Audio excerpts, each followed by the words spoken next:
Welcome to the Peerless Members Only video section. I am Caitie North, and today we are going to be learning how to paint a family portrait. So this is the basic version. You can elaborate as much as you want on top of this and do multiple layers and shadows and faces and everything like that. But to do a very simple family portrait, last minute gift, whatever it is, this is a great way to capture a family and even just a portrait. You can even do it with dogs or animals, any animal.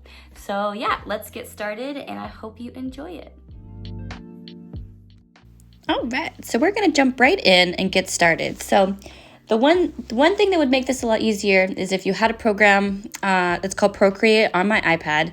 And this is how I did this last time, but I have done this exact tutorial hundreds of times without using it, but I was very hesitant to use anything digital for the longest time, but now I'm kind of in love with it because I was able to upload my photo, create a new layer, and then draw the outlines of our bodies and our hair and our clothes, and then take that layer out, and then that's what you get to see. Like, it almost looks like a perfect coloring book page.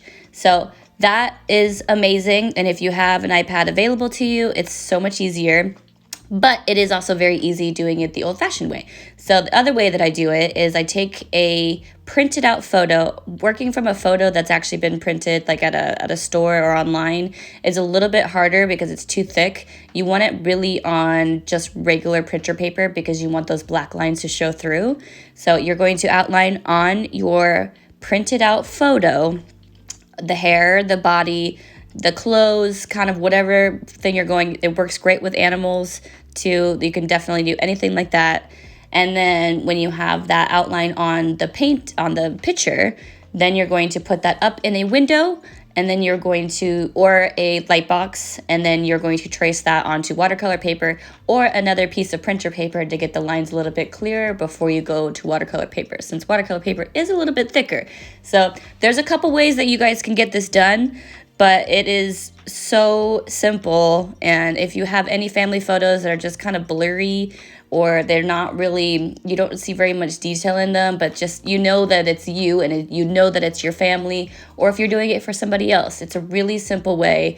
I did this in less than 30 minutes start to finish. I sped it up a little bit in here just to kind of keep it around 20 minutes, but makes the most amazing last minute gifts.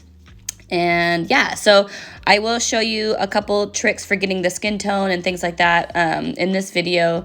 But really, it's basically just making a coloring book page of your family and filling it in with Peerless watercolors. So couldn't be more simple.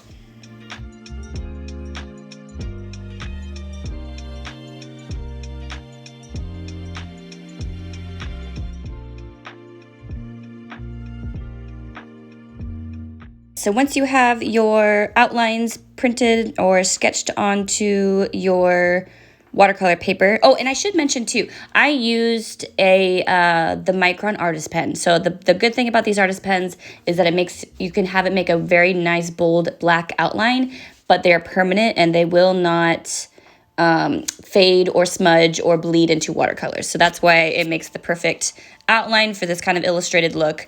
And for these, to make it even more simple, I'm not going to be doing any facial features or too much shadowing. So the whole thing pretty much only has 2 layers of paint.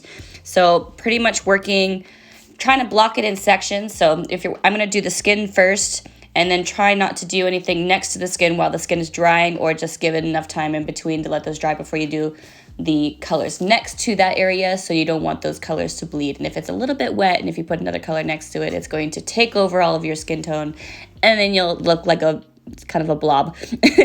But so to get skin tone, we are using the Peerless Waters Complete Edition, and I'm using it straight out of the packet, and then I'm putting in this really tiny kind of paint palette, which is just so easy. I'm just trying to make a bigger puddle of paint, and I am starting with the flesh tint, and then I am adding the purple. I think it's the violet in the back. It's almost the second to the last in the back next to the pearl gray. And I'm just kind of diluting the orange tones of there to make more of a neutral skin tone. So I'm making enough in the puddle to do all of our faces, our arms, our hands, and then if there's anything else, I don't think there's any feet showing. I think I covered up my feet from wearing sandals to boots. So, which is also kind of a plus. I'm like, I don't really want to wear sandals in this painted family portrait. I just threw on some boots instead. So you can see that I'm kind of mixing it on my page just so I can get that kind of perfect peachy color. And purple and orange are the opposite on the color wheel. So putting those together, you were able to get varying degrees of all of those peach tones. So whatever kind of skin tone for a fair-skinned, you should be able to get pretty close just with those two tones. So keep it simple, and we're just going to work around, do all of the skin tones first.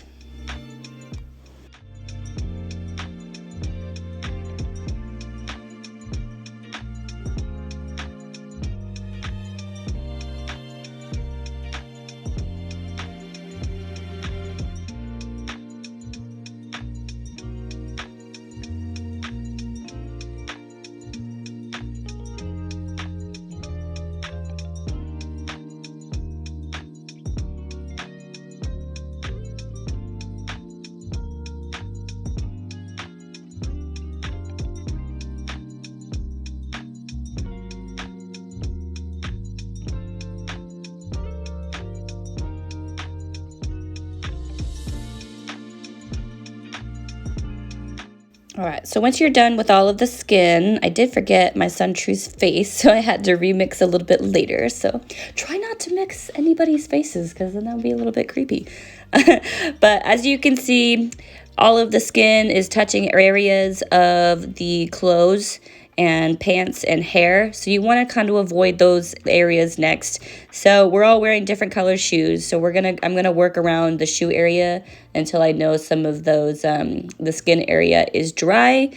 And I'm using the Pro Gray for my shoes. I think True, the oldest, has the mahogany brown, and yeah, all different kinds of colors. I'm not sure exactly which one. It probably shows me right here too, but fill in the shoes since they're not touching any of the wet skin tone areas.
All right, so now that those are a little bit more dry, and I'm just gonna leave a little bit of a barrier of white paper between the arms and the shoes just to kind of give me just a slight buffer in case those areas are still wet.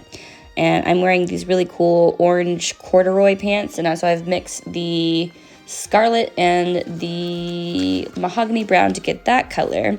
And then one of my other favorite things for a jean color is now that I have that kind of orangey brown color already on my paint palette, I mix in the sky blue and I get this really color, like this beautiful it's kind of like a teal, but it's more of like a jean, like a lighter jean color.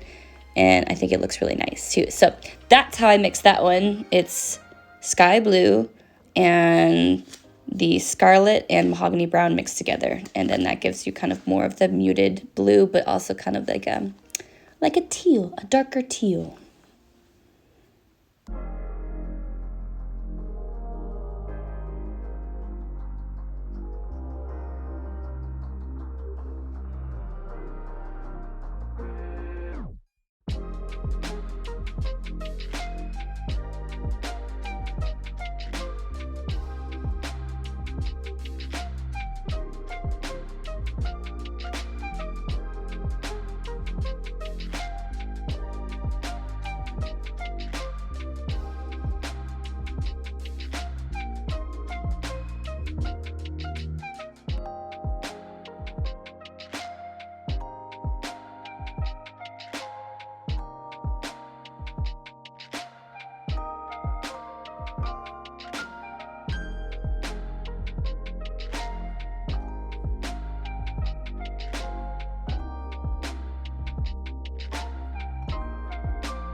All right, so we're gonna be mixing up a beige kind of color for my shirt, and I'm kind of just picking up some of those colors and then adding a little bit more of the blue to them and diluting it with water. So all of these colors are pretty similar and close to what I'm mixing, but some of them have a heavier amount of blue, some of them have a heavier amount of orange or red or brown, and then the other ones are just the same kind of tones, but more transparent and diluted with water. So kind of working in there. I feel like it kind of gives it like a nice kind of even palette over the whole painting.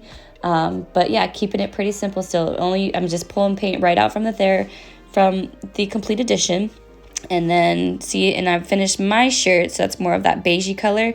And I just barely added a touch more blue to the same color for my husband's shirt. So that is what we're doing next.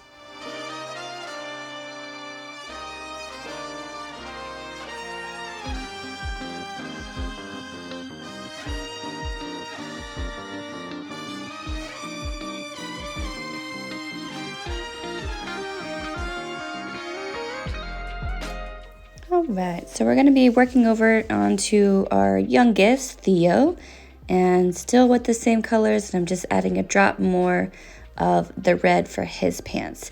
So, and most of the time I would be a little bit more careful about letting the layers dry or right next to each other, but I did just want this to be kind of more of a softer watercolor and just have like all of the colors kind of in there, and I wasn't too worried about them blending if they touch.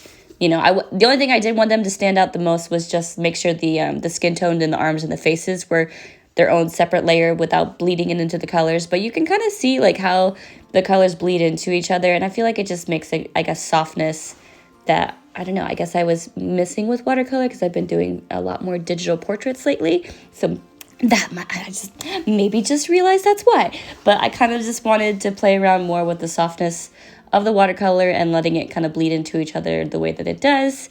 And yeah, I'm just enjoying it. So now we are moving on to the hair. And I believe for the hair, I did the brilliant yellow. Yeah, brilliant yellow. And then I mixed some of the mahogany brown and maybe a touch of the purple just to kind of dilute it just a little bit. But you can see it's still pretty, it's pretty bright. I'm not trying to make the hair look like a realistic hair color, but nice, bright yellow illustration blonde. And yeah, so I'm going to go all through all four of us. We all have blonde hair, or mostly blonde. And then we'll be working on True Shirt, I believe.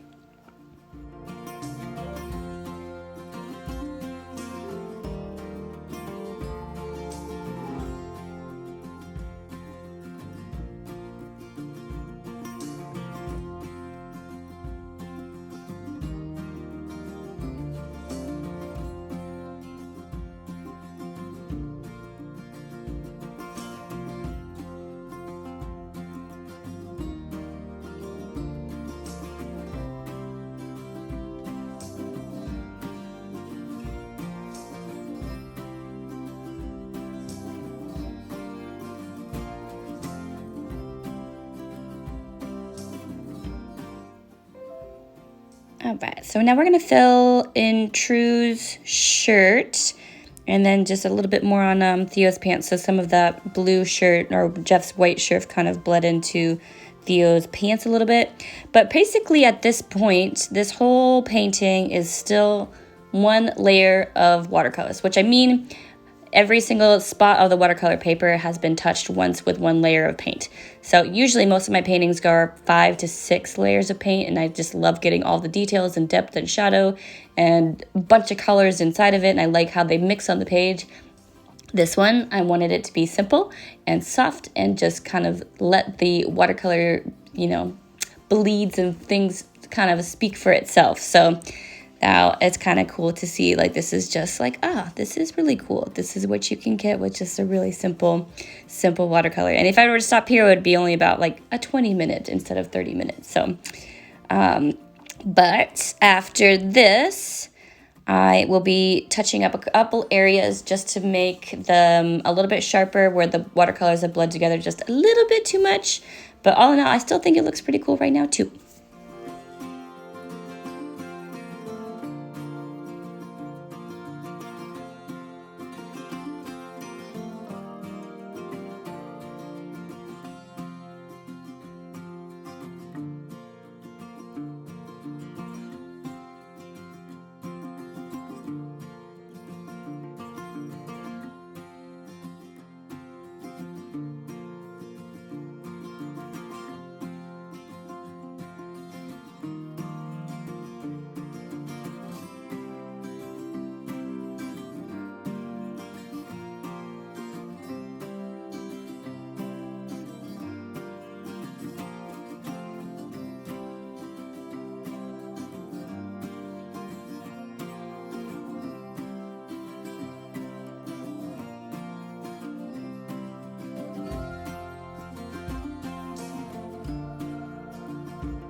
So you can see how I kind of going around and just adding a little bit more darker depth in some areas and making his pants a little bit darker, trying to kind of give him a little bit more definition between our youngest Theo and Jeff's shirt, and you can kind of see how the red of that kind of bled into the shirt just a little bit.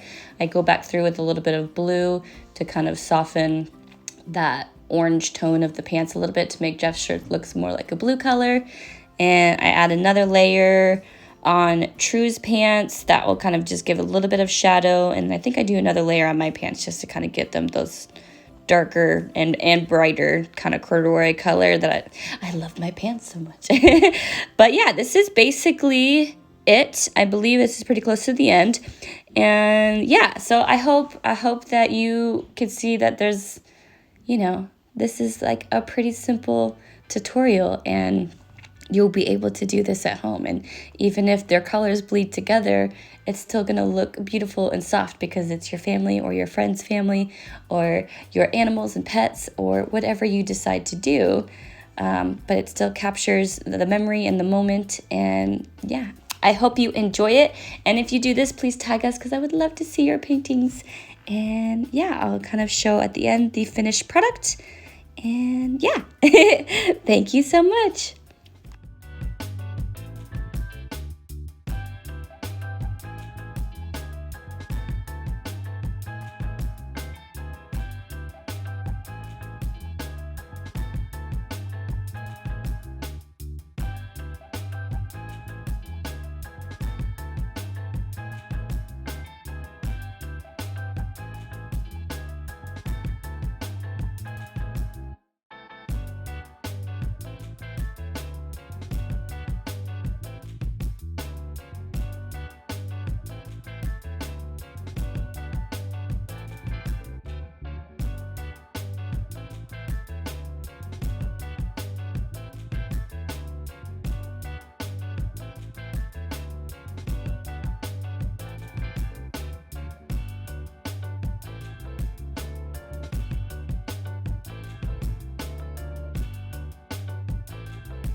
All right, so this is the last finishing touch of it, is my pants, and this painting is done. And one of the favorite things that I've done with this painting is that I made them into holiday cards, and then I also printed them super tiny and made them into tags for Christmas presents. So it turned out so cute, and because it was so simple and there's no facial expressions or, features, it looks really good when it's really tiny, or it just looks really simple on the card too. So perfect 30-minute Christmas cards and personalized gift or your holiday cards. Done. It's perfect.